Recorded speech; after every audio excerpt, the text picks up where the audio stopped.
Gotta Fire, Sandance, Venom Incarnat by Stefan Humbert Lucas. They've been getting a lot of hype. Let's see whether or not it's worth it. What's going on, guys? My name is Neeb. Welcome back to AROMATIX. Today we're going to be talking about my latest fragrance haul. Actually, there's quite a few. All of these costed around, I would say, 190 to 220 bucks that I paid for. So we've got Gotta Fire, one of the most hyped citrus, well, not citrus, tropical mango, fresh style of fragrance that dries down into something ambery, seductive, and oody. I wouldn't really say it's that oody. And then we've also got Sandance, which has like the sandy texture along with cacao, etc. And lastly is Venom Incarnat. This is newer to me, but it's more so raspberry, maybe even some ambers and leather. We've also got Fragrance de Bois Santal Complete, which I picked up quite some time ago. I never actually got a full wearing. I did finally now.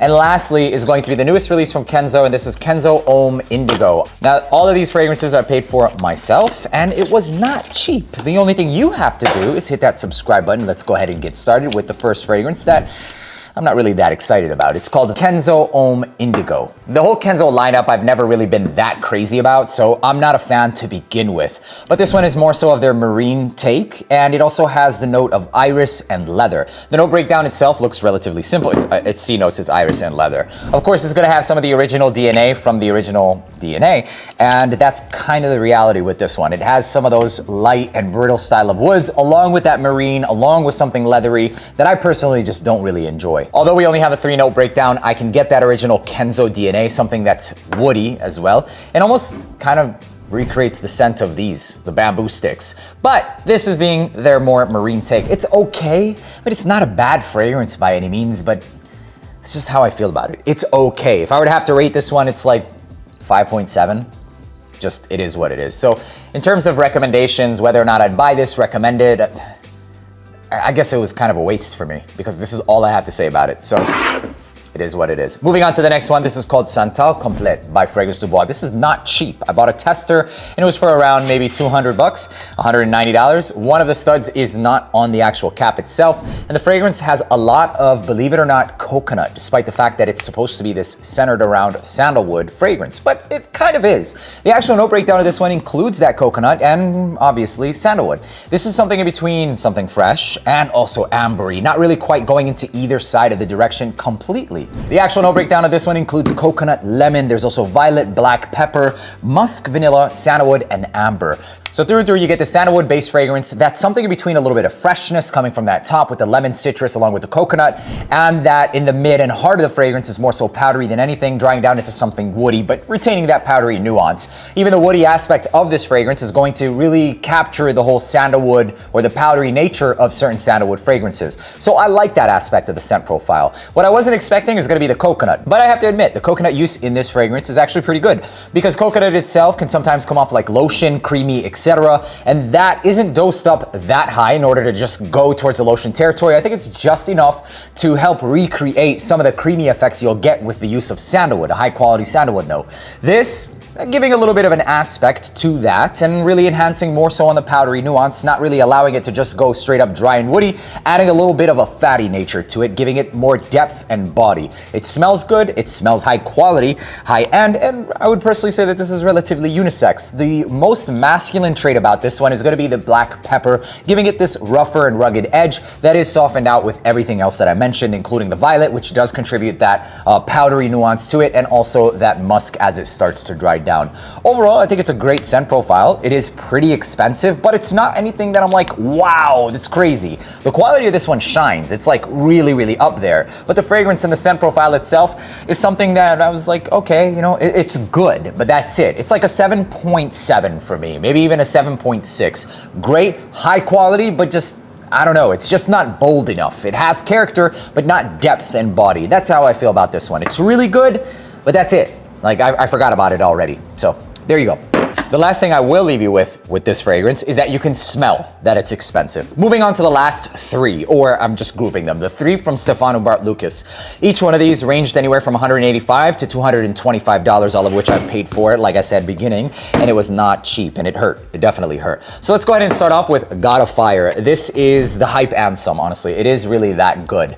But what this one did is pretty unique, and I'll tell you why. So Gotta Fire, and first off, the presentation on these are really nice and very unique, but I will say they are so damn expensive for what you're paying. Like, Dude, what is this? A 1.7 ounce, you guys.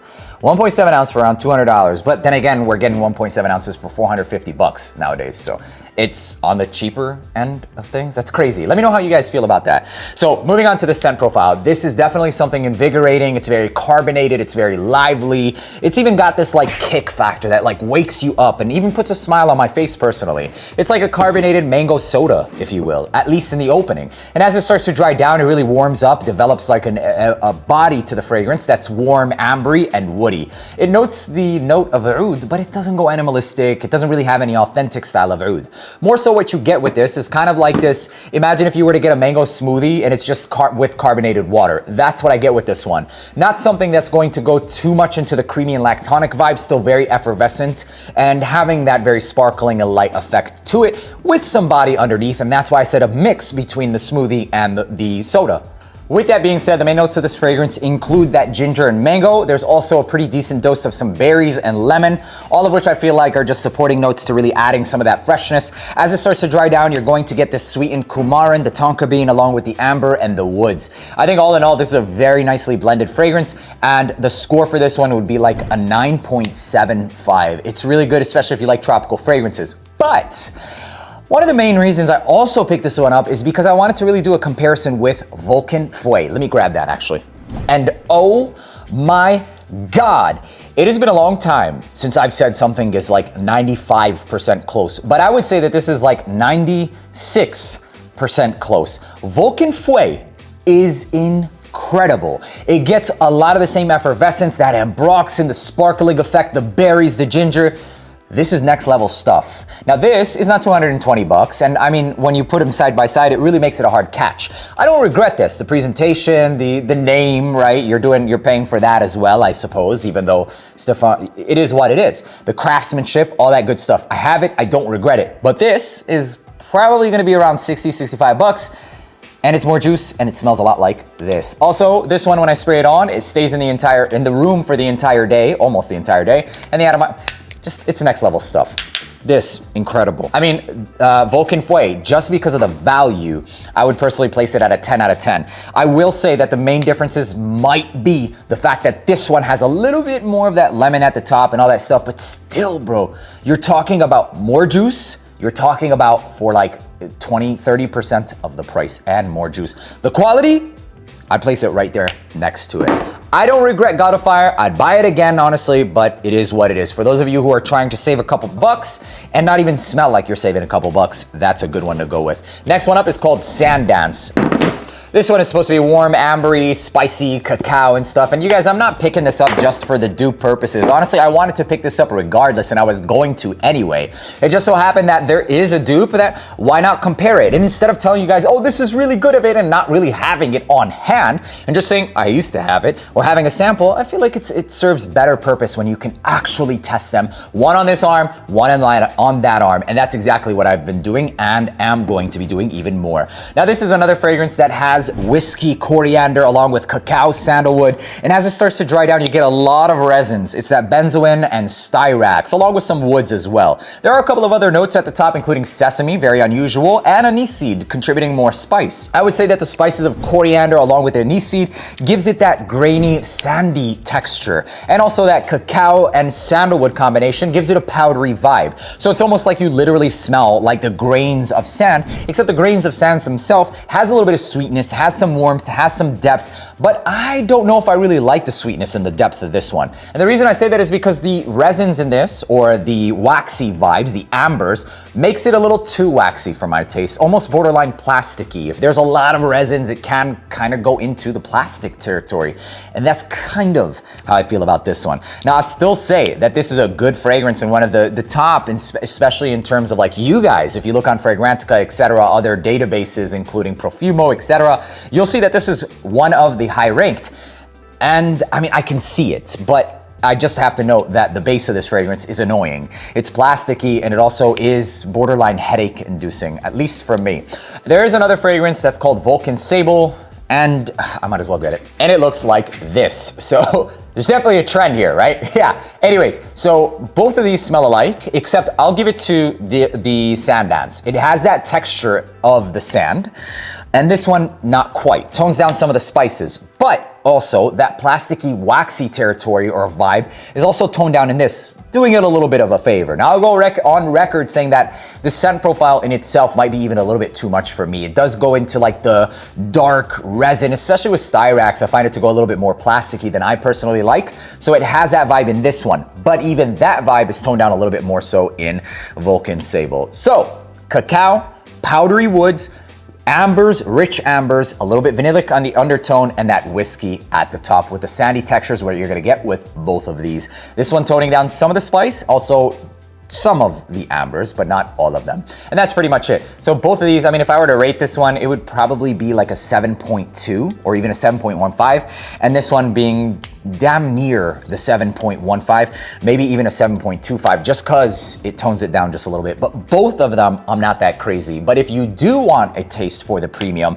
at the higher, quantity, I should say, of the juice, then there's Vulcan Sable. Last but not least is another one that I saw that gets spoken of a lot. Actually, one of you out there recommended this one quite frequently, especially on my TikTok lives, which I do frequently. It's called Venom Incarnat. And this, somebody was recommending, Neeb, get Venom Incarnat, see how good it is there anything that smells like it, etc. And so I invested back in the channel because you guys invest in watching the channel, which allows me to do exactly that. And I purchased this Venom Incarnat, which in the notes has something of strawberry, I believe there's caramel, there's leather, and it looked promising until I started to see a little bit of those like syrupy notes mixed with leather, giving it something creamy, maybe even polarizing. And on initial impression, it was actually really good. But as it started to dry down is where it started to give me that plasticky also style of dry down, which can be borderline headache inducing. With that being said, the opening is still excellent and I think it's really good. And honestly, I don't really care about whether or not I spent money on an L or a W. I spent money, this is how it smells, I like it or I don't like it. In the opening, I love it. And I don't know, for whatever it's worth, it gives me this DHI vibe just in the opening. Now I know there's no notes of iris, but it gives me something buttery. And the top notes include strawberry, caramel, blackberry, there's also raspberry, Virginian cedar, and cinnamon. And as it dries down, it's Russian leather, caramel, vanilla, tonka bean, balsam fir, and patchouli. So very unusual, very different. It doesn't have that lipsticky iris, but it does give me this, for whatever it's worth, slightly powdery, and I'm thinking it's powdery woody style of vibe. So I would say for about the first 5 minutes, I get that buttery vibe, and it could very likely be the combination of that leather along with the caramel, giving it that butter texture along with some of those fruits. But as it starts to dry down, you guys, I get something that starts to go in the realm of just too synthetic, just tonka bean, caramel, like overdose on sweetness, a very intrusive and punchy balsam fir and leather. It's very rich in scent profile, but borderline too rich. And those fruits sometimes can also just really make things, enhance that richness even more. So for that, I would personally say reserve this for cooler weather only. That blackberry and raspberry are extremely strong. They're very prominent. It's like, I can't even compare it to Tuscan leather, honestly, because it doesn't have a certain level of acidity, I personally find. But there are certain similarities, very faintly, a lot richer, a lot more happening with the scent profile, but maybe a little too much. The leather, the caramel combination, it just goes borderline too much. For those of you who really like a deep and rich leather and sweet scent profile, then you're more than likely going to enjoy this. But that molasses, honeyed sweet fruits, along with an already pretty thick and creamy sweet leather, it's kind of like, all right, bro, like there's too much muck now. And if you try and wear this in any other season other than cold, it's going to be suffocating. So with that being said, the opening was like a good, say 7.9, but as it starts to dry down, it gets a backseat of like just a straight up maybe 6.9 to a 7. Say a straight up safe 7, I think would be a good place to put this. But there you have it, ladies and gentlemen. Blind buys doesn't necessarily mean you have to love the fragrance, right? I do this very frequently, and so that you don't have to, basically. But God of Fire this is damn near a 10, you guys. It is that freaking good. Venom Incarnate, it's okay. I will say, when you grab these, you are going to feel like you paid and got the quality you paid for. So I'll give it that. When it comes to the quality, you're not gonna feel like you got because you smell it. You definitely smell the fragrance or the quality. The scent profile, that's a different story. So with that being said, all of these have outstanding quality, just maybe not the best scent profile. So I don't regret them. They're actually really good conversation starters and pieces, and the quality is outstanding. I can kind of say the same thing for the Fragrance de Base Santin Complète. It's not like I've smelled anything like this before, and it does smell like very high quality. It's light, it's airy, it's pretty enjoyable, just pretty simple. And then obviously the opposite for both of these, right? Like this is where it exceeds the price value. And especially when you start to understand and place them on a certain perspective or gauge, you can see truly what you're getting.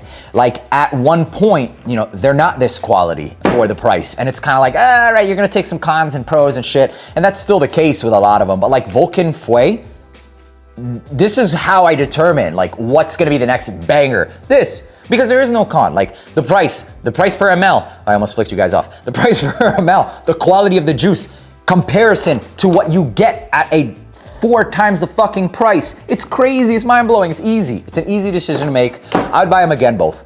That's my decision. But you can do whatever the you want to do, yeah? All right, but if you guys do want to check these out, make sure to check all these links on screen where you can save a bunch of cash. Also, my fragrances, which are niche level stuff, are being sold right now on Joma Shop. And if you live in the East, check out V Perfumes in Dubai, Oman, Qatar, and we're trying to get these out worldwide. I have something very exciting coming soon, you guys, something very epic that it's going to be fun for you guys, the community, me. I love this, and I love you guys. Let me know down in the comments section what your whole perception on that is, right? Like there is a certain threshold of like when it's worth it to get a dupe versus not to get a dupe.